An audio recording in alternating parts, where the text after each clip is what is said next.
Қайырлы күн барша көрермендер, менің каналыма қош келдіңіздер. Бүгін сіздермен бірге ыстық күндерде шөлімізді басатын дәмі өте керемет киви лайм сусынын дайындайтын боламыз. Ол үшін бізге бар болғаны осы заттар қажет болады, алдын ала дайындап аламыз. Кивиімізді қабығынан тазалап, осылай турап аламыз. Бірден сусын дайындайтын ыдысымызға саламыз. Лаймды жуып тазалап, ортасынан бөліп, жарты бөліктерге турап шығамыз. Лаймның орнына лимон қоссаңыздар да болады. Ыдысымызға салып, үстіне 6-7 мятаның жапырағын саламыз. Және киви лайм дәмімен сиропымызды қосамыз. Оның үстіне сарыағаш құямыз. 4-5 кесек мұзымызды салып, жақсылап араластырамыз.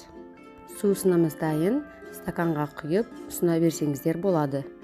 Магазиндерден химикатқа толы сок напиток алып ішкенше, осылай натуральный нәрселерден өздеріңіз үйден сусын дайындап ішіңіздер. Ұнаса менің каналыма тіркеліп, қоңыраушаны басып қоюды ұмытпаңыздар. Алдыда әлі де неше түрлі тағамдардың, сусындардың рецепттерін салатын боламын. Сіздермен бірге болған меруерт ас болсын.